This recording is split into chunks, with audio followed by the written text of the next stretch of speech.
everybody, and welcome back to the I Don't Know Running podcast, where we share our experiences that make running fun and sometimes not so fun. I'm Lewis, and I'm a self-admitted lazy ultra runner who just wants the heat. I don't know. I mean, we got the heat a little bit, but I'm Mitch, and I've been just waiting to start my weekend. I've been waiting for these guys to quiet down and we get started, and then I can open up a drink. Gin and tonic. A gin and tonic. You want one, Brian? Sure. And Brian, welcome. Thanks. We have Brian joining us as well. We want to talk about, in this episode, we want to talk about all things Western States, but let's talk about current events. I threw you off with I just want heat, didn't I? You did. I love this new opening where I get to come up with something and see if I can just make Mitch go, I'm Mitch. I don't know how to respond. I have to pause every time because, I know he's going to say he's a lazy ultra runner because he can't not say that, but because he is lazy. Yeah, that threw me off a little bit. Bring on the heat. It was hot a couple mornings, but it's beautiful out now. It's funny because you're right. It was, I actually thought about this on the run as I was thought about you. And because I thought, Mitch is just going to say this is beautiful. This morning, I'm talking about this afternoon. This morning, it was like perfect temperatures to run. 60, it was warm, but 60 what? 4 or 5? Yeah, it was like low 60s. Yeah. I mean, for performance, colder than that is better. But I felt comfortable. I was wearing a short sleeve shirt, the whole 9 yards. I mean, I was like comfortable.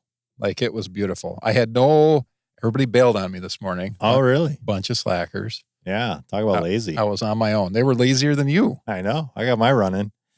I didn't check Strava to see if any of them got out, but I didn't either. At this point, I'm saying no. Yeah. I went out at 11-ish and it looked so nice out. Sun was shining, few crowds, windy is all get out.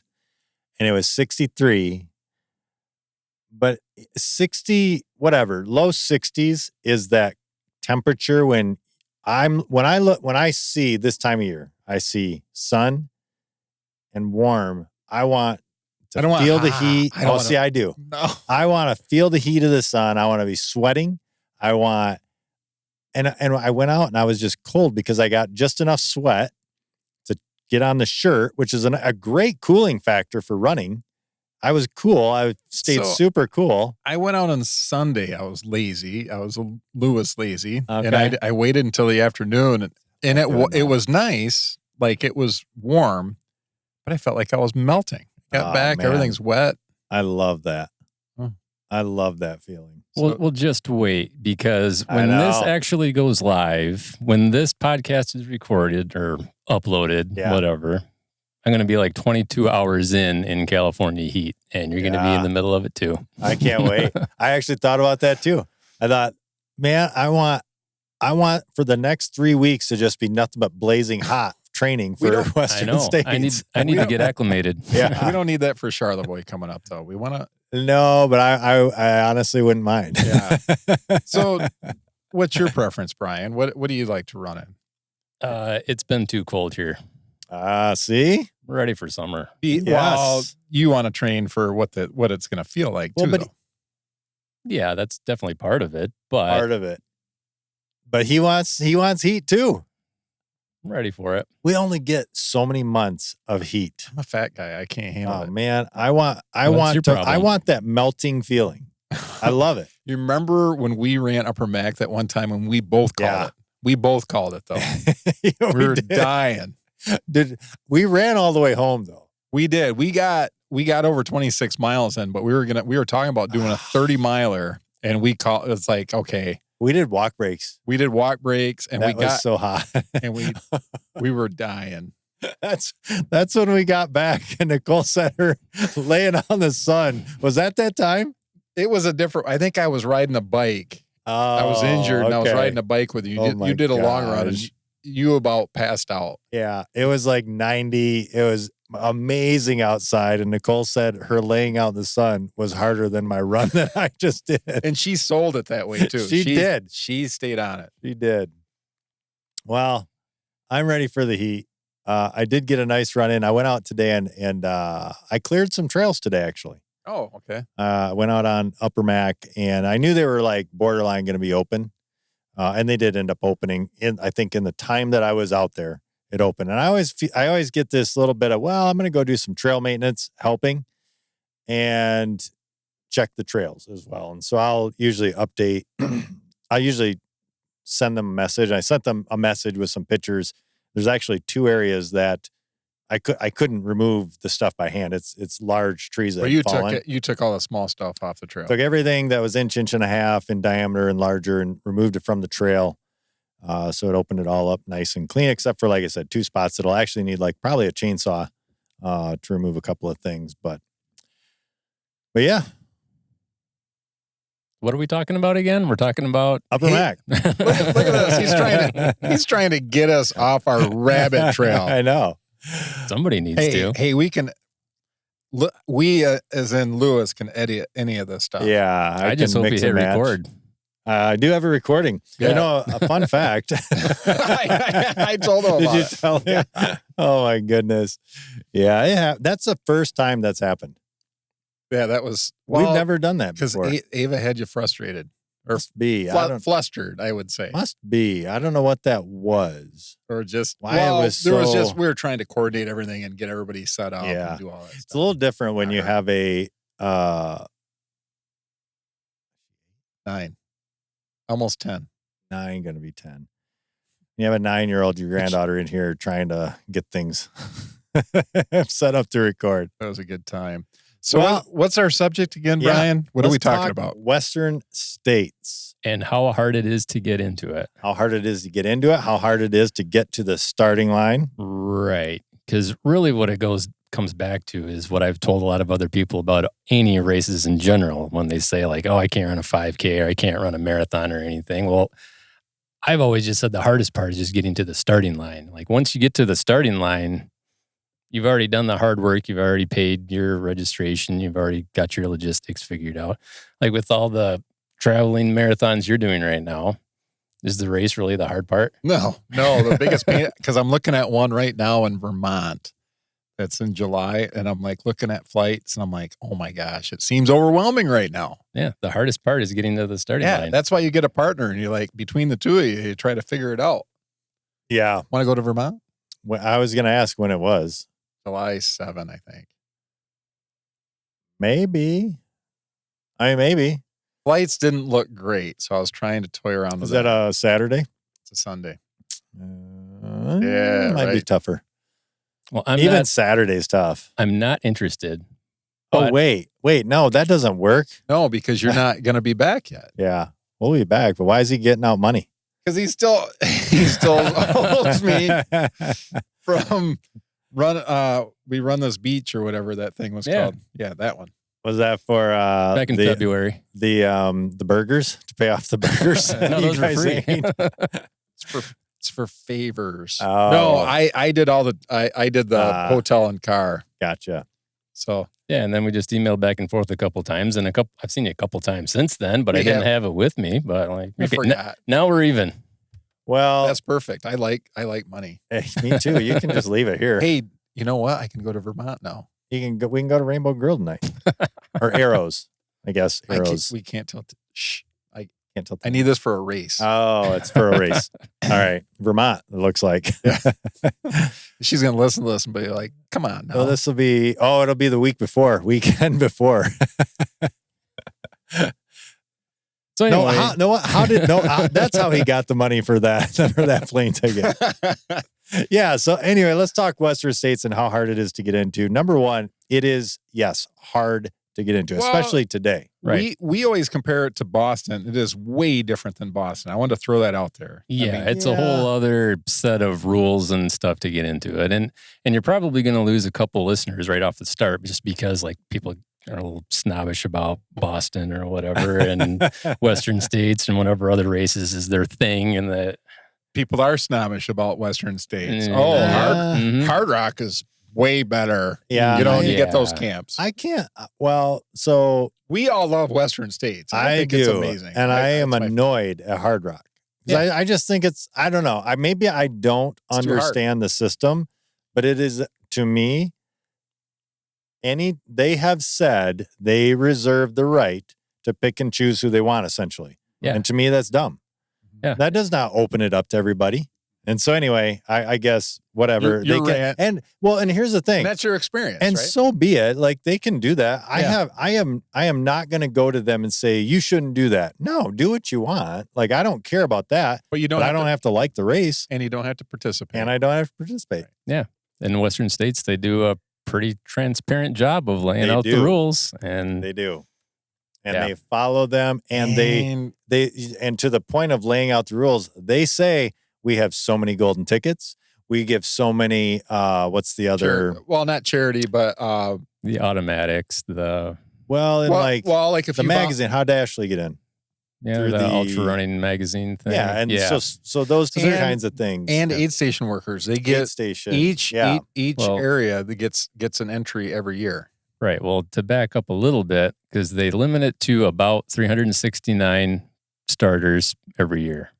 Starters, because something to do with the Granite Chief area, and it goes back. There's a long story. We don't need to read. Yeah, we don't need to. Fluctuates based on the year because they can only have so many come through over a period of time or something like that. Right, and they've kind of cleaned that up a little bit with the waitlist thing to make sure that they always hit that number. Yeah. Yep. But of the 369, I think there's like 105 or so that are automatics. So then they draw 270 names and then another 75 waitlist people, I believe. Now. And they've done that. I don't know if I'm jumping ahead, but how many people usually make it off the wait list? Because if you're number one, you're guaranteed. Yeah, right now, I think there's about 30 people that are in out of the 75. The wait list? Yeah. Oh, my goodness. And we can look it up on the website. And I know they've exhausted the wait list before, but previously other years, I don't know about last year, but they only drew 50 names. Now they draw 75. Wow. I didn't realize that. So they make sure they have that many starters every year. That's their goal, is to have the limit number of starters every year. But I would hate to be on the wait list. If I was the next one on the late wait list, I think I'd be going. I'd be like, all right, I'm going to. I should say I would hate to be 50 to 75. Because, man, that means you have to prepare like you're going. Yeah. But you might not. Number one, you're going.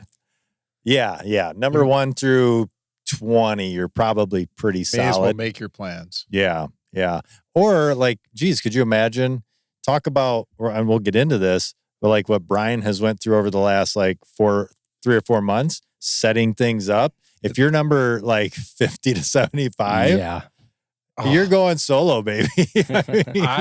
I do think about that part of it though, because I know what it's like to set up and just try to set up travel. And we've talked about this in other podcasts when you did your solo, your backyard marathon, and I'm like, it doesn't count because of this. How was your travel? What was it? I walked out my front door and I turned on my watch. That was a great race. That's one of the you were dead last. Least I was dead last and dead first. Yeah. But that's just it. I mean, there's a difference. Like, I get it. Running the distance is still running the distance. I get that. Yeah. But there's so much more that goes into it than that. And that's the point. Oh, yeah. Yeah. Well, before we jump into that, let's jump into some of the initial stats of Western States and how hard it is, just how hard that is to get into. So we did do some looking, and I don't know where we landed, but let's say 2000-ish. We're just going to make up stats if we're not sure. We're just going to sound confident. Well, I'm going to say these are that's what general does. No, you know this already, right? No, that's what you're saying. He admits stuff and apologizes. I do. But, yeah. I admit it, and I go, I think it's this. I could be wrong, but if you speak it with confidence, people believe you. I've seen it. I've seen it a million times. Or you get called out. And I'm like, well, I don't want to do that. I'd rather just say, I don't know this, but I believe it's something like this. We'll get the stats about right. The numbers might be a little off. The years might be off a little bit. But in the general sense, this is how it's went. If you get called out, double down. That's the way to do it. No, I know. On the next episode, I know. I know. I've proved it right here. It's untrue. Yeah. Nope, you're wrong. Nope. And you just delete those comments. But in the general sense, we looked at it. And it's like, what, 2000, 2001 that the lottery started? I think it might have still been before that. That's just what their website was showing. Okay, yeah. So the stats would show in that neighborhood. Yeah, and I think there was something to do with the 2-time loser rule. That was before any of us ever got into running. So I don't know exactly how that worked out, but it was something if you qualified and applied a couple of years, you didn't get in, then they would have spots available for them.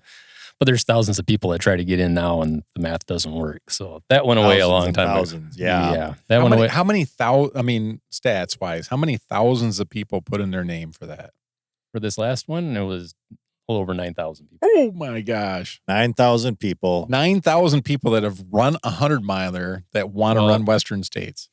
And that's part of, you back up a little bit too, is that you have to qualify to do it. And in that year. Yeah, there's a set number of races, a specific number of races that are qualifiers in a certain window of time. And because 10 years ago or whenever it was, you could just run any 50-miler and be able to prove it, basically. And then when popularity, and they had to figure out a way to make it a little bit tougher. So they got rid of 50-milers and they made a dedicated list, and there's 100Ks. And there's only a couple of 100Ks, though.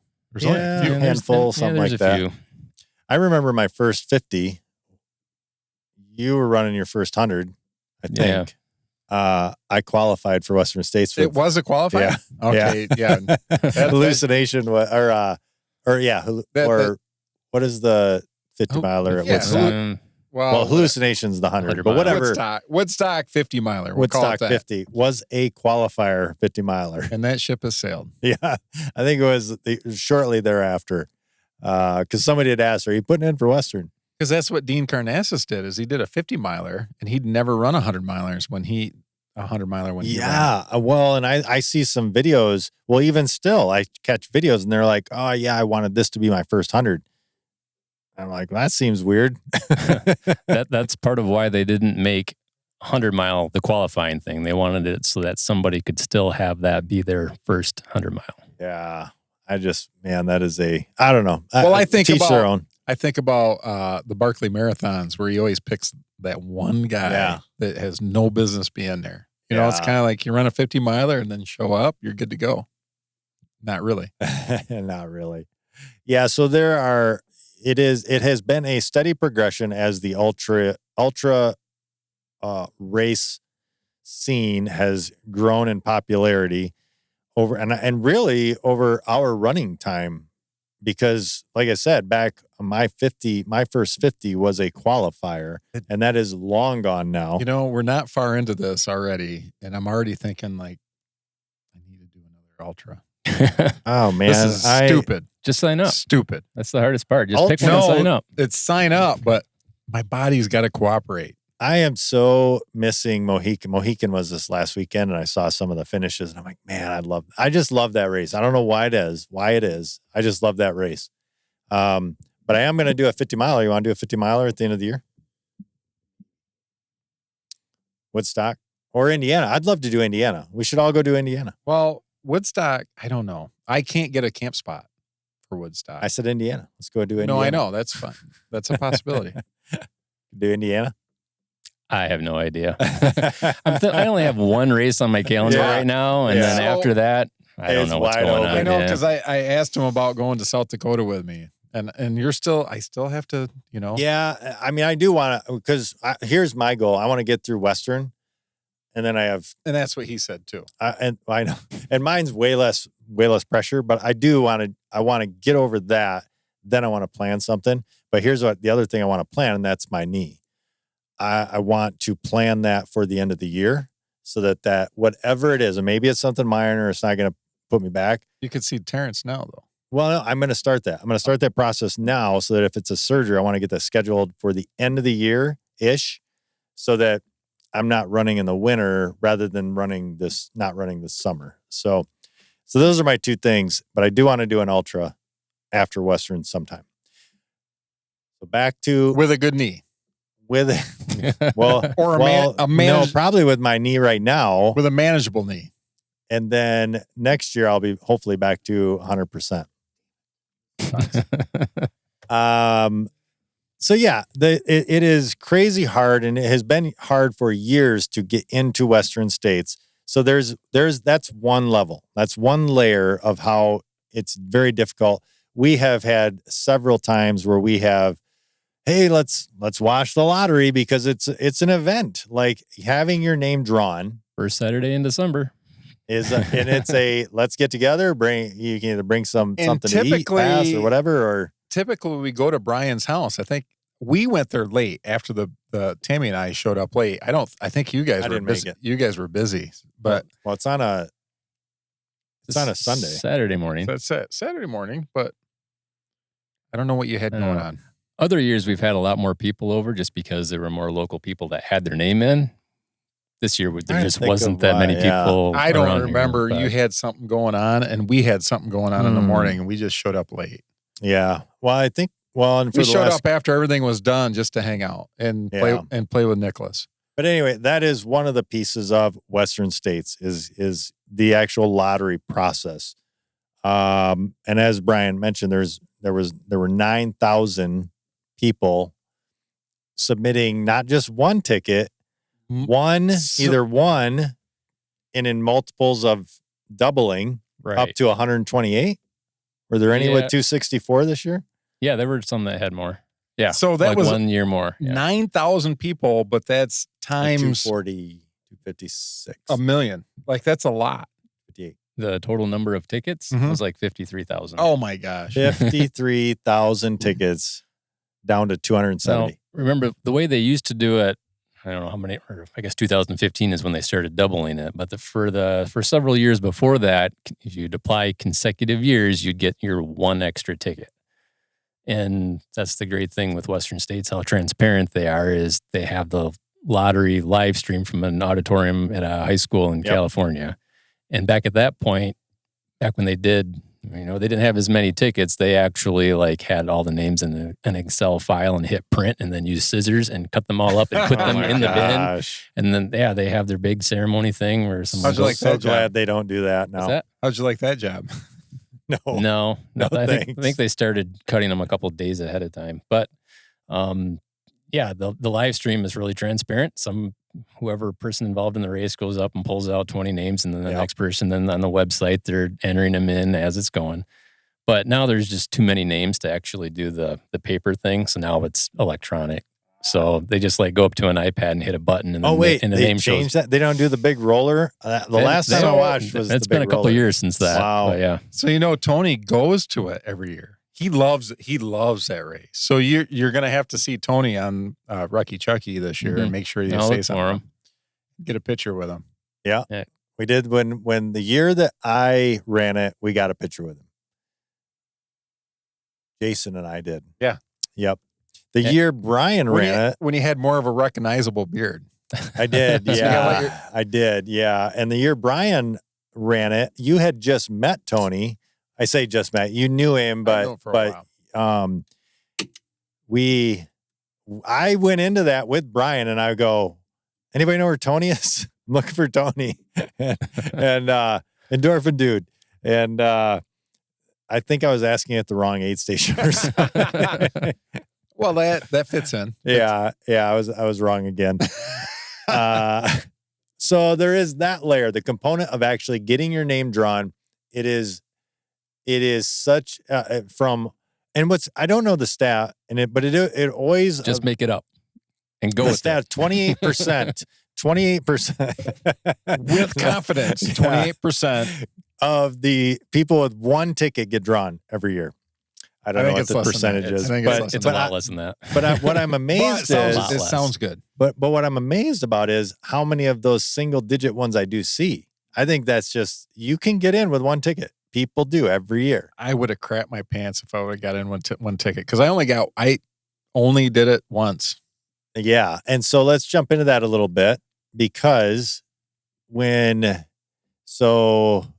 up until like 17 or 18, because the year that I got drawn, so it might have been like the year after, I think, in 18, you had to do it. You had to, in order to keep your tickets, you had to run every year. You had to run every year. Yeah. And if you missed a year, to keep getting your extra ticket, it was every year. You would lose your tickets prior altogether. Yeah. So like you were starting back over at 1. And then they gave you 1 year pass at one point. The first time they added something, it was maternity. Yeah. If it was just for females, and it was pregnancy deferral. Yep, yes. Pregnancy deferral. And then they went, wow, what happens if a guy gets hurt or something? Right. Yes, we should have that, or whatever the discussion was. I'm making that part up in my head, but there was a discussion, and they went, well, we should really open this up to basically anybody that has whatever problem. It's a deferral year. The next year they changed it so you could defer 1 year. And then I don't know it. Shortly thereafter, they said, you know what? We're just going to open it up. You can keep your tickets, but you do have to qualify in order to continue to enter the process. Yeah. So you're still good. The tickets that you have. Yeah, I think I have 4 tickets or 8. You could run another qualifier and get 8 or whatever. Yep. Yeah. I think the COVID year is what kind of screwed things up for everybody. Yeah. And that's when they started like, there's no reason to keep this consecutive thing going. Yep. Well, and then the other thing too, though, is like, come on, like you think about 100-miler is major. Yeah. And to run 100-miler every year for 10 years, just hoping you're going to get into Western States is quite a feat. What I find interesting is that when they changed that, though, that's the reason you have 9,000 people now with 50,000 some tickets. Right.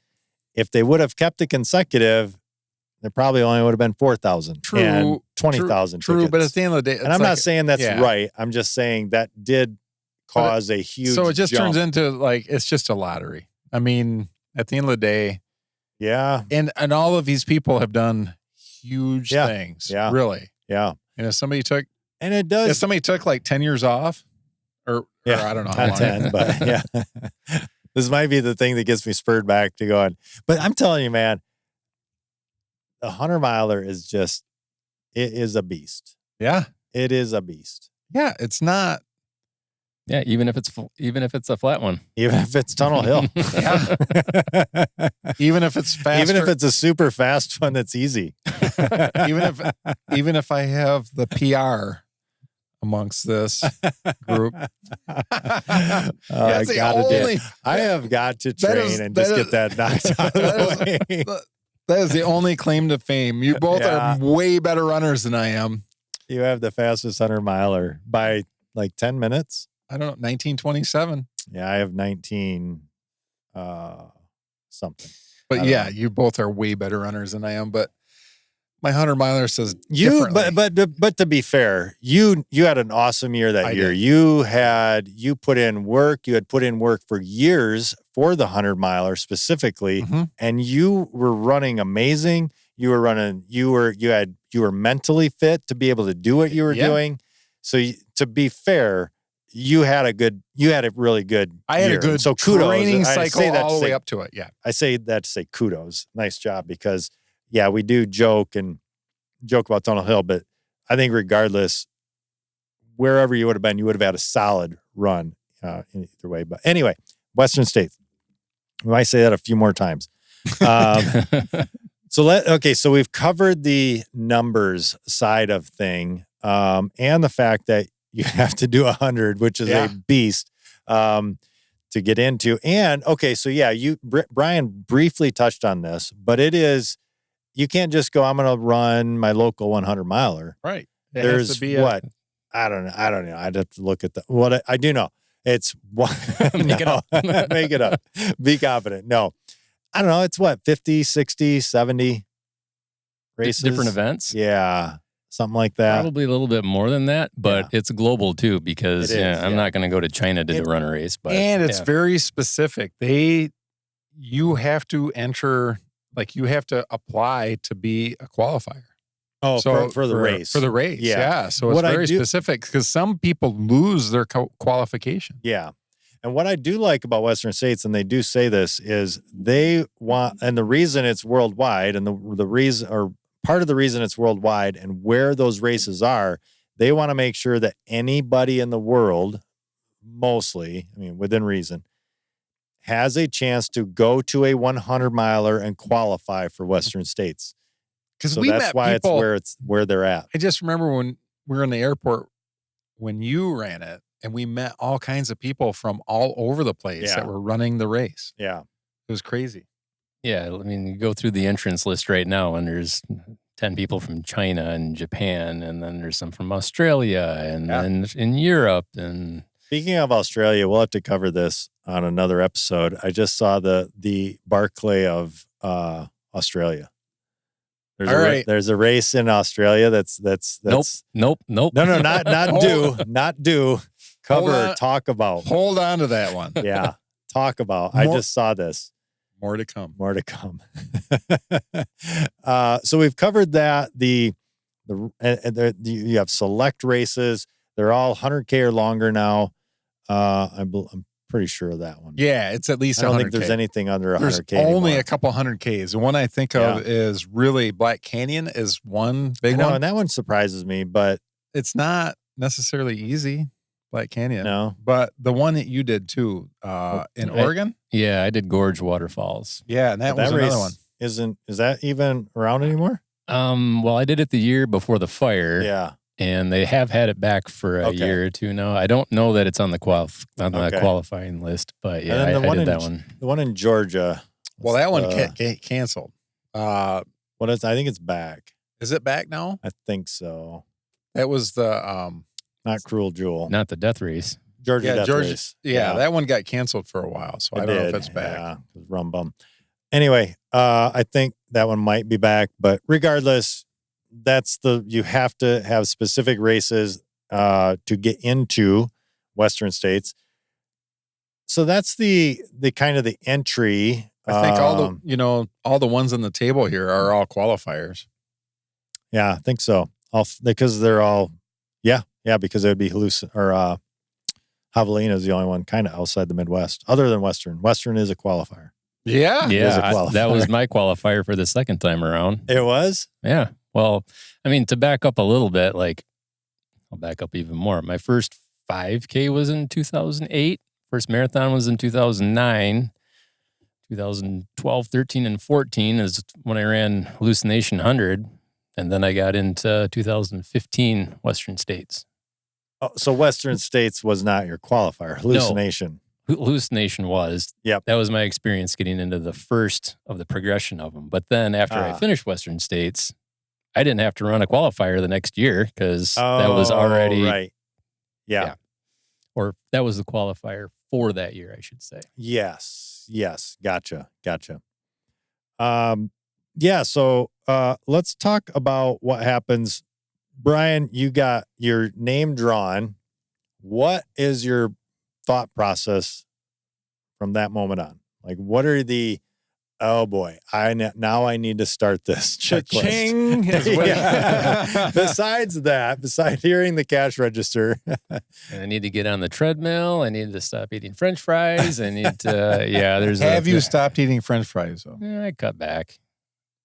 I don't. Did you really? Yeah. How? How about like a breakfast sandwich? Do you still have a breakfast sandwich once in a while? Sometimes, not like I used to. Because that's what he's known for, right? Is getting a McDonald's sandwich before a race. I can still do that. My stomach can still handle that. Yeah. He's the only one I know. We did that. I don't know if you can handle it either, what he does, because we did that 50K last year where he had, how many hot dogs do you have on the turn? I don't know, whatever I could carry. Like 4? Yeah. I did it at Gnawbone. When we went to Gnawbone, we stopped at McDonald's on the way. That was for a 50-miler. My stomach can't. No way my stomach can do that. And a sausage McMuffin with egg and cheese meal. Iron gut. Oh, my gosh. Anyway, Western States. What are we talking about? Oh, that's right. So what happens? Just kind of talk through the process of like, all right, well, that means I got to start doing A, B, C, D. Yeah. I mean, there's the physical part of kind of getting the plan in place a little bit, but then it's also, okay, we need to figure out logistics and how we're actually doing it. And I'd been out there and ran it the one time before, and you guys were both part of the crew. And then you ran it 2 years later, and we were all out there again. So we've been out there before. So that helped. We kind of know a little bit what's going on. First time, I think we were all just, what's going on? What's happening next? Yeah. But now it's like we already know what the program, the agenda looks like, right? Yeah. We've all read the program. Yeah, so. a few times. Wait, is it the program or the or the program? It's the program. We really do need to do a Patreon episode where we talk about how we really talk about the program. Yeah, we can cover that in another episode. Right. Because to me it's funny. I'll print copies again. Yeah. But the thing is about that program, when we talk about it, is very detailed. Like it lays everything out. Info in there. I have never seen a race that lays things out as easy as that. It is so easy to Even follow the for website. Yeah. And you complain about everywhere. You complain about every race website, but I think their they have a good website one. is fantastic. Their website is really good. It has everything. And that's how all websites should be. The race, I just pulled up the home page. Race, June 29th to 30th. It's at the header? That's weird. It's right there on the main page. Weird. I know the dates immediately. Crazy. As we're talking about this too, I'm just pissed that I'm not going. But anyway, let's move on. So there are logistics. So yes, you do have to. All right, I've trained for 100 for this year. Now I got to train for Western, and that does bring with it a few more complications. And let's be clear, it's not the hardest 100-miler out there. That's not the easiest either. But exactly, that's my point. It's still a mountain 100. Hey, Brian, it's all downhill, right? Oh yeah, right around Don't the corner. you love that? Right around the corner, it's all downhill. Don't you love that?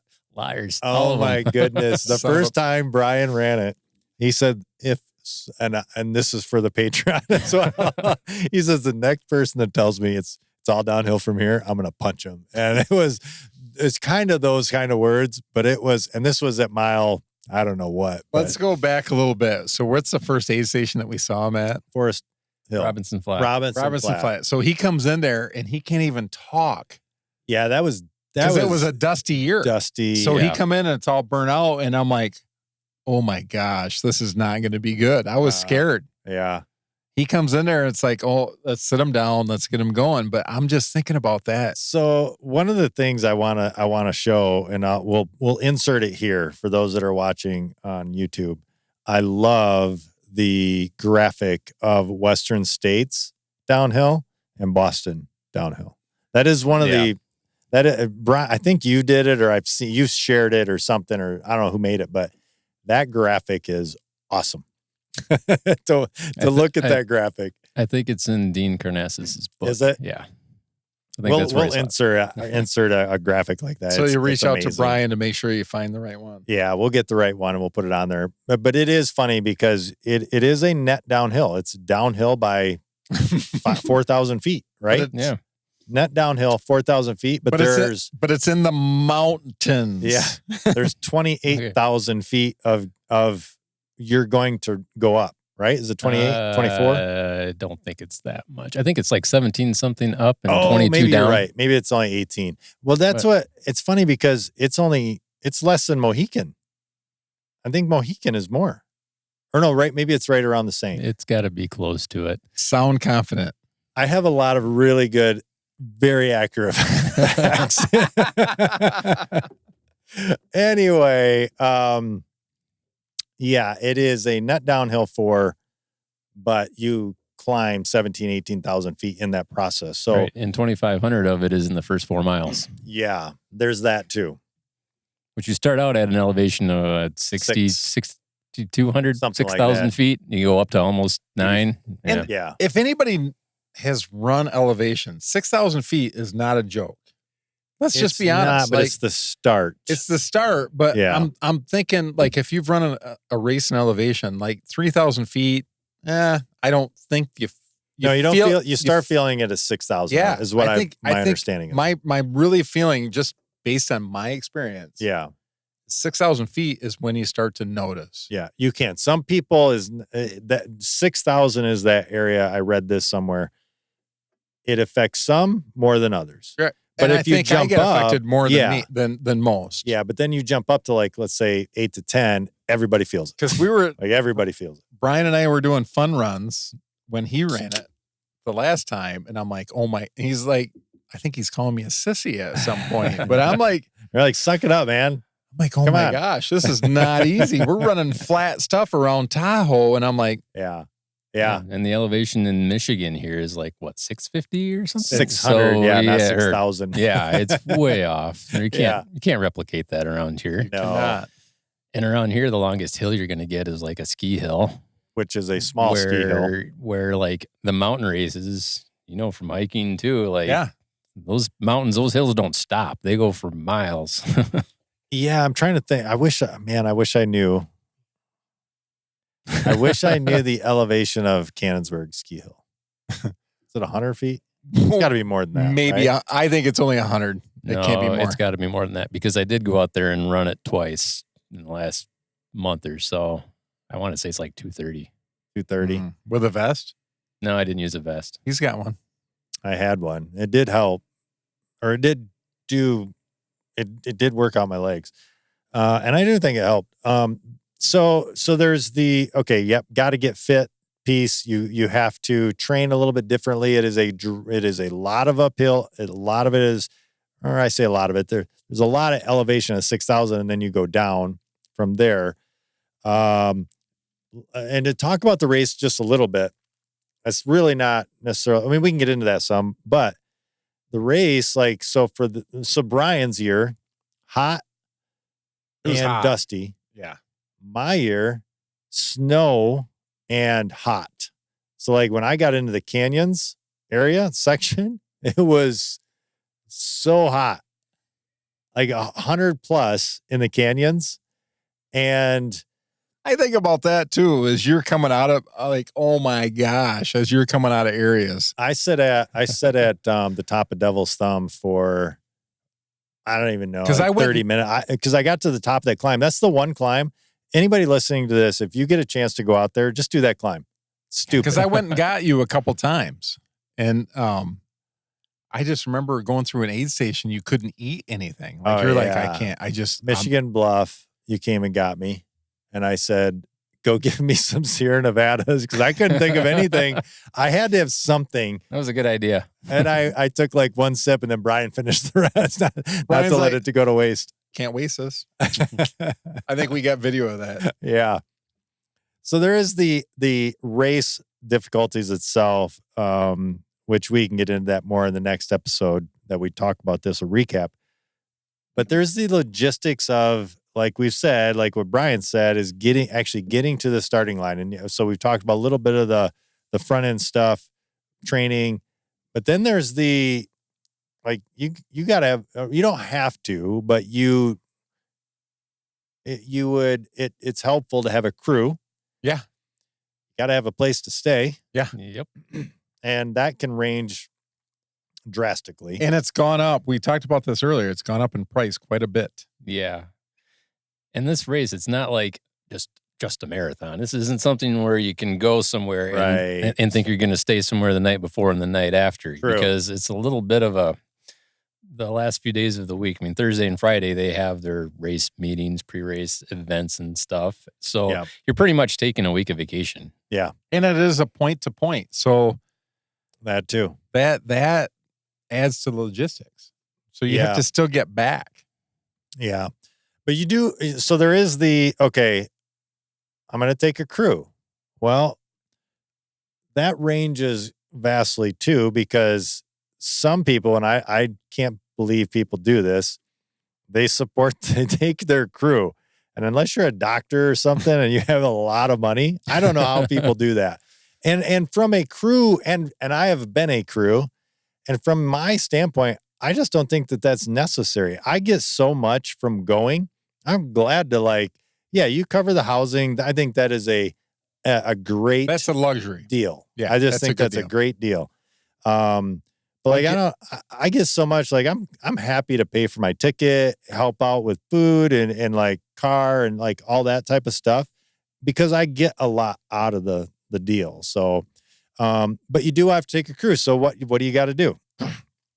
You got to find people that are knowledgeable and willing, excited, looking forward to it, that are going to be helpful. And yeah, you don't want to twist anybody's arms. You want to find people that want to go on their own. So, which is me, but we might have a couch you can stay on, but I think the pacing duties are all spoken for. But really, as we're talking about this again, I'll bring it up again. Oh my goodness! So you do have to find, like Brian said, people. Yeah, that it's not just like, all right, I can call up 4 people right now. No, you got to think that through. You got to think through. Well, all right, well, yeah, I could select 4 people. Are those 4 people going to get along? Are those 4 people like you do? And you have to think from your standpoint. And I can't be dealing with drama. I got to be able to focus on my race. So whatever crap you got going on, figure it out amongst yourselves. Yeah, that's true. That is true. You just make sure like you get people that are mostly. I mean, we all get drama at some point. Like, let's not pretend we're all perfect. It's not that. I am. But being able to look beyond yourself and go, this is not important right now. I'm just thinking the first time we paced him, we brought Nicole to the edge of just completely losing it. The first time we paced him, I think we all got brought pretty close to the edge. No, she got the closest. Especially her. At the very end, standing in the tent. That was awesome. At that point, we were just having fun. Well, we were delirious too. We were a bit. Yeah, we were up for 30 some hours at that point. Oh my gosh. She just like, there's a picture of her just going, you can see it in her eyes. Like, okay, back off. Yeah, it's time to back off. We've had enough fun. So yeah, you do have to get a crew that can get along. You do have to get a crew that wants to go and be supportive and all of that. Knowledgeable. That loves ultra running. You have to love ultra running. Yeah, you have to love pain. You got to understand that person is going to be in pain. Because let's be honest. I mean, to be a crew for this, I like to think it's harder than running the race. Not really, but you are up that whole time. You're up the same amount of time, and you have to be ready to go. Yeah, I've been on both sides. It's not harder than the race, but it is hard. Whatever. You don't know what you're talking about. But it's a hurry up and wait kind of thing. Like you get, remember sitting in there for him too, and we had that van that the air conditioning worth crap, and we're trying to take a little nap. Yeah. I don't think the AC works out there because it's 100 and something. Oh my gosh! And you're just idling it. You're not going down the highway. You're just expecting an idle, a parked idling engine to, yeah. So there's the crew aspect, getting the right crew. Then we did touch on this a little bit, but you have to find a place. And Mitch has mentioned it has gone up in price, and it has gone up from the time that even Brian went. So I don't know what you spent, but let's say, I don't even care. The house that he got was premium. Like, well, it was great. Both of you were right near the start line. We were in the Olympic Village area for both of them. Yeah, and he probably spent half of what I did. Now, because I looked for his house that he got because I was going to rent the same one, couldn't get it. And I don't remember exactly why, but I do think I saw the price and it had jumped already. So in 2 years, it had already jumped. So then I thought, well, if I'm going to spend that much, I'm going to look at some of these other houses that are more. And then I delayed too long. And then I was like, well, I need to get something. I need to get it booked. And it was a lot. Well, I mean, it was a lot. Yeah, it was. But it was nice. Now. But not compared to now. Not compared to now. Now it's... Where you had it was, what, half a mile from the start? Yeah, it was like close. On the main road there. Like, that was great location for it. Yeah. But yeah, looking at that area for this time, no. What was the cost? What was the price on this area this time? I think if I was to book about the same area for a week, it would have been over $8,000. Oh my gosh! Oh my god! And there were not that many available in the Olympic Valley area. Holy cow! But you go 20, 25 minutes north to Truckee, and it's a lot bigger community there, and they have a lot more rentals. And we found something. I don't remember I don't remember how much exactly we booked one for, but it was a lot less than 8,000. Oh my God. But it was still a lot more than what I did 9 years ago. First time. But a half-hour drive is okay. Yeah. It really is. Yeah, it's not. Is it a half hour? Well, it depends what part of Truckee and if you have to go. Yeah, because I was thinking like north. 20, Even if it's an hour. 25 minutes. Even Well, I if was it's thinking, not. I was thinking it was under half, but whatever, 30-ish minutes It's isn't bad. And it's closer to Reno too. So you're still adding some time at some drives. I mean, we're flying into True, Reno because that's the other thing is trying to coordinate flights. Yeah, I do like How did Reno. that go? How did that go? Have your flights changed again? They have not. I do have the app now, so I do get notifications. I don't have to get a notification from Sean to tell me, hey, did your flight change? No, let me check. Oh, wait, you're right. It did. But I do like that we're flying into Reno because the year we went, we flew into San Francisco, and I was not a fan of that. We did because it was so expensive going into Reno. I would rather spend $200 more. It was more than that though, because even the van, because getting the van out of Reno was like twice as much. I remember looking at all that stuff. Yeah, and I'm like, I remember doing that, but man, I would just. The number one, I would do it quicker. That's part of our problem. We booked late. But just like with anything, the sooner you can get on things, the better. So there is all of that. I did most of the driving side. though. Yeah, you just did. Had to sleep. You did. But with that, you've got to make sure like everybody has to come in at the same time. You're not running back and forth to San Francisco. Reno, you can go there. It's like Reno. What is Reno? I agree. Reno is way better to fly into by 10 times better. It's like an hour. From Reno to Truckee, I think it's like 45 something minutes. Yeah, so it's about an hour to the Squaw area. Or so it's not too Olympic bad. Valley area. So it's not too bad. It's close. It is smaller. I love that. So anyway, there's all that logistical side now. You've got housing is a major pain in the butt now.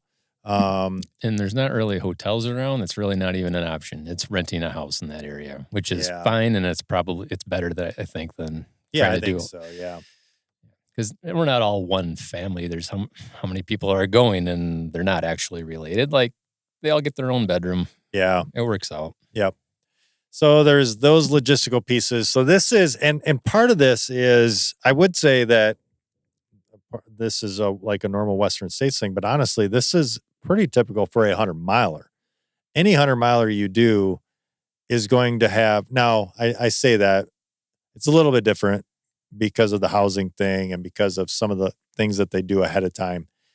But any 100-miler is like what you said, it's not just a marathon. And it's not to say that a marathon's nothing. It's to say that you can go to a marathon, run the marathon, take off and get back home. Yeah. You cannot do that with a 100-miler. No. We have done a couple of things that we really regretted. Okay, here's the PSA part. Yeah. And I think we've actually talked about this. You do a 100-miler, you cannot drive home. You just can't. Same day. You have to get rest. We've tried even the crew, because the crew is up. Yes. Yeah, I would agree. Even the crew, because you think, oh no, we'll get our sleep. Well, while you guys are out, it doesn't happen. You You're can't too do wound it. up. You're too much trying to get statistics. You're talking with people around. Like, the crew does not get any quality sleep during a race. Even if you try, you can't. You just can't. I remember Nicole sleeping in the back though while we're chasing you though. I think she might have tried, but it's not an easy thing to do. Hey, is anybody looking at directions for me? No, they're sleeping. I'm doing it on my own. I'm driving down the road looking at my phone. Oh, that's good.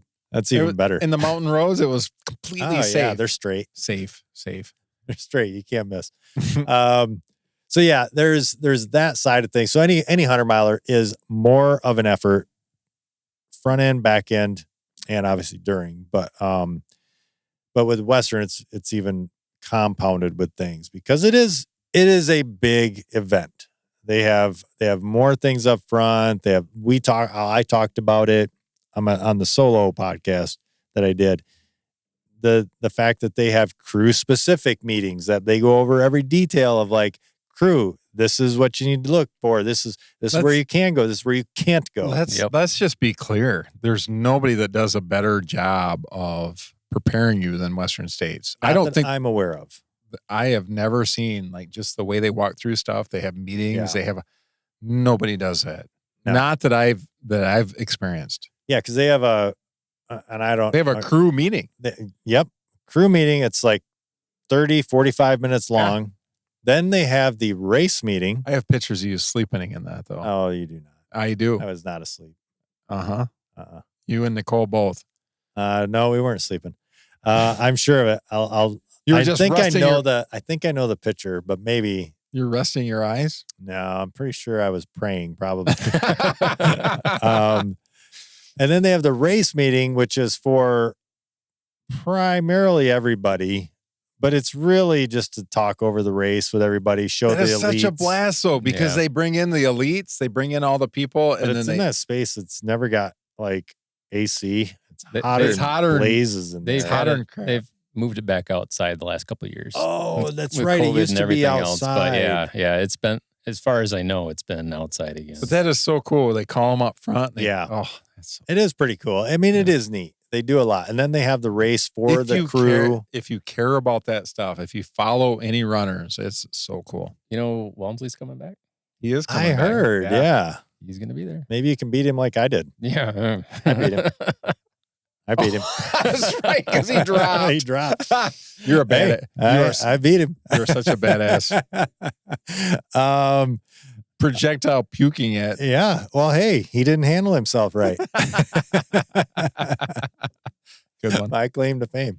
I also beat Casey. You did. You did. That illegitimately. Now, she just obviously had a bad race. She would beat me every other time. But I think she's back this year, too. Really? Because this is her 10th.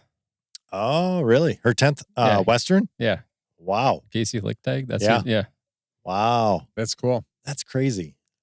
That seems amazing to me. So everybody should be tuning into the live stream right now that we haven't talked about. Yeah. Did we talk about it? Well, not live stream, but this episode. The Western States live stream. We should have done that on the front end. Yeah. We did. Did we talk about it? Yeah. Or did we do it before we hit record? I think it was before we hit record. No, we talked about it right away. Well, either way, go check it out. We may or may not be still running. If Brian has had a really good race, we could be near the finish line. You could actually see him finish right now. He could beat your time. This would be 3, it'd be 4, it'd be 22. For people that started listening to this podcast right when it went live on Sunday morning, yes, you were right. Well, no, I'm talking an hour later. Let's not do math. Does it start at 5? Yes, 5 a.m. Yep. So California time. So it'd be, roughly something in that neighborhood. Again, tune in. Brian could be crossing the finish line right now with his crew, with us. Yeah. You'll see us all. Well, you'll see that again. I think Lewis missed it. If they started the podcast at when it released. Yeah, at 6 a.m. There's usually I see 10 to 15 people that it hits right then. And if anything, if you're finished, that's the best part is the sleeping on the field at the finish. Yeah. Waiting for awards to be presented. And it's not just awards. You're trying to get your buckle. You have to wait for your buckle. Yeah. So you're. Yeah, because they engrave all of them. Yep. Before they start handing them out. Yep.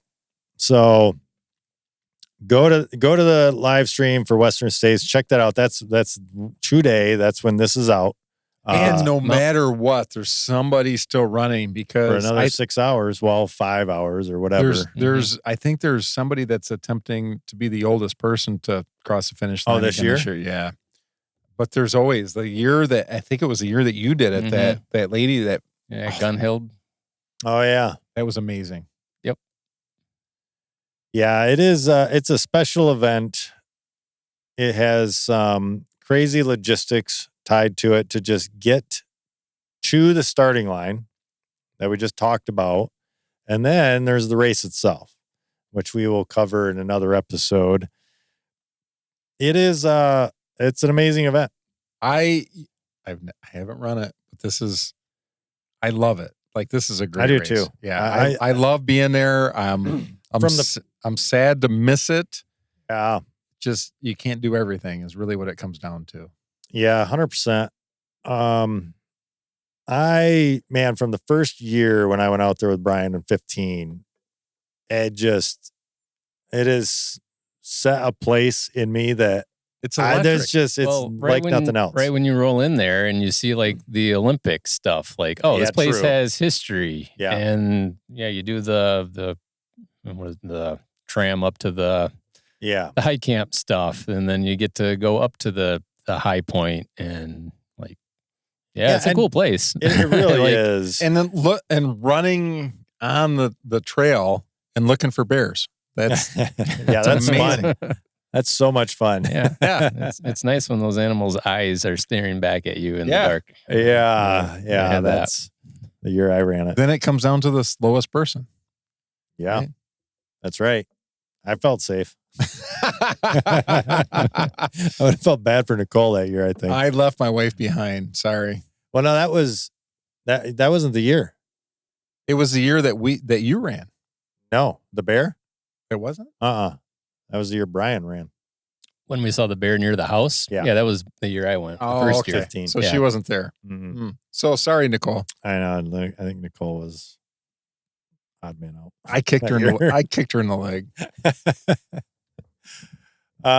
So that's some of the difficulties of just getting into this race and getting to the starting line, and it really is a lot. I think we kind of glossed over some of the the Airbnb, VRBO, the crew side of things, because that is not easy. That is actually a very difficult, long period because you throw out the ask to people you want, and this is nothing against any of your friends. It's just there are certain people you're going to want there. Mm-hmm. And then you got to kind of wait because those people have to check, all right, well, let me talk to Nicole. Hey, Nicole. And then I'm like, well, hey, do you want to go? Brian's cool. You can go. Well, I don't know. Maybe it's just better if you go this time because she's done it once. And there's that back and forth. And then, you have 4 other people doing the same thing. Then you got you. He's like, you want to go? Well, I really probably shouldn't because it's anniversary and I've already done it. We got some plans. So there's a ton of that, but there's that going on times how many people? Yeah, a few. And Sean's going, which will be great. Yeah. But like the day of the lottery, she really wasn't on my radar as somebody else to go. True. But I don't know, we had a couple quick text messages, and I guess she's a huge fan of somebody that's running out there. And McRae. I hope she's listening. Sean has a girl crush. She does. It's funny when Brian went, I watched the Billy Yang, Sally McRae, Western States video 400 times before we went because it's a really good crewing video. It talks from the crew aspect and like what you have to do, and they go through a lot of that stuff. So yeah, she's going to be out there. She did Badwater this year. She's a badass. She did well too. I don't know where, but anyway. I don't follow her quite that close. I don't follow her that close, but I did see that she did Badwater this year. I definitely know who she is, but yeah. Yeah, Sean really knows who she is. And she has so does Amy, it sounds like. She does have a podcast that you could listen to. I think I heard a little bit of hers before, yeah. Oh, she does? Yeah. Oh, I didn't know that. I know she's been on. Yeah, Sean loves it. Yeah, so does Amy, I think. Yeah. Amy is too, so. right? Yeah. Yeah. So anyway, that's the build up for Western States. Oh yeah, and that's right. And that's right. We will definitely like I think that we'll go through better detail when we do a recap too. So because we'll go through step by step of how it went, and you'll hear like a recap of, and it'll make more sense. Yeah, and you'll have a ton of FOMO. Yeah. I could almost swear. I wish I could do everything. One other general comment too is that, I'm doing this race, but I still think I'm a humble runner. Like, I'm not trying to brag at all because there's always somebody that runs further and does more and everything else. And I have no interest in Cocodona. Oh, not yet. No, I don't. Yet. I know you had some interest in it. I have an interest. I'm just interested in that style of racing. Brian and I will crew you. Do you know what the registration looks like right now for next year for Cocodona? Wait list? Yeah. Get some money around it. 70. Over 300. Oh my goodness. Let's go on the same I heard route. about it somewhere a day or two ago, and I looked it up, and yeah, I guess the registration opened the day after the race, like a month ago. So the race isn't happening for like 11 months from now. Yeah. It's capped, and there's 300 people on the wait list. So you take everything we're talking about Western states and basically double it. Yeah. It's just a different style of racing. And that is rough to think about. They had a rough start. Well, the first year? Yeah. Yeah. Well, it's funny because, they did. And what's interesting about that is Aravaipa has a ton of racing experience and background. Yeah, they jacked that thing up the first year, though. Yeah, I don't know. I don't know the details. I know Joe was there and did it and was not a fan. Now there are several people that have went back. Right. But they had a 30-mile section that had no support. I know, but when you're doing a 240-mile race, how do you go 30 miles and carry everything for 30 miles? I don't know. I don't know the answer to that. I don't know, but they got 250 people to sign up and spend $1,600 a piece just for the registration. $1,600? Probably plus an ultra sign-up fee on top of that. I got to have that extra. They can't cover that. Lewis, we should do a 255. Yeah, right. Charge $1,800. Yeah. Well, what is it, 1,300? They said 1,600. 16, yeah. 1,650. My gosh. I think it's an amazing, it really fascinates me. Seems like that's the next step up. And that's not the only one. There are several 200-mile races now, 200 plus. But what I was told they're easier. Well, by a few people, by Katra, she said that. She said that's easier. I've heard too is some of those ones, they don't really take it's not runners that are doing it. True. It's people that do the through hiking type stuff. Like getting those people that are just hikers and power hike. They're not runners, but they're used to doing multi-day trail things. And then, somebody just created an event just for us. So that's where I think a lot of those people come from. Yeah. So, I don't have an interest in that. So I have the interest in the race. I don't have an interest yet to do one, but I, well, not anymore for $1,600. I'll tell you that. That kind of put an end to that. I ain't paying $1,600 to do that. That's crazy. Cheap.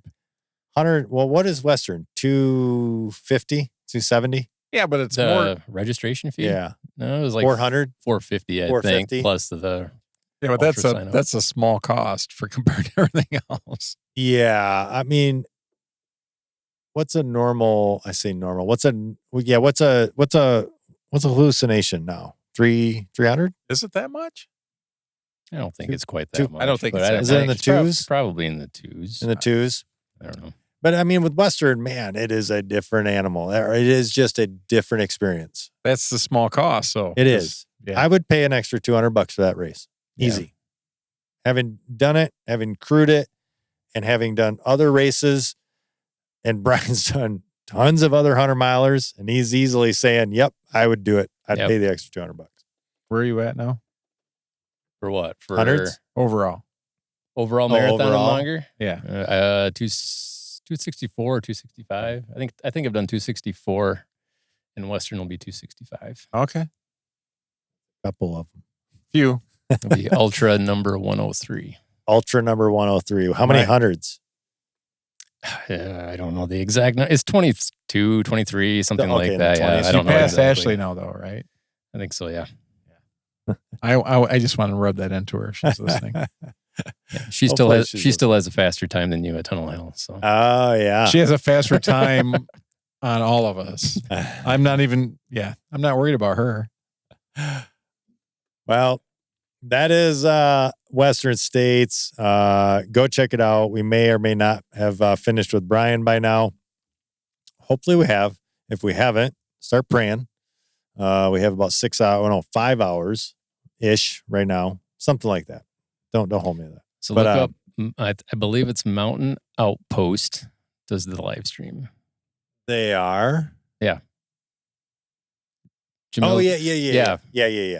That makes sense. Yeah, the Aravaipa people have kind of taken over the live stream there. So yeah, which is that has come a long ways too. Yeah, it's grown a lot. They do a pretty good job.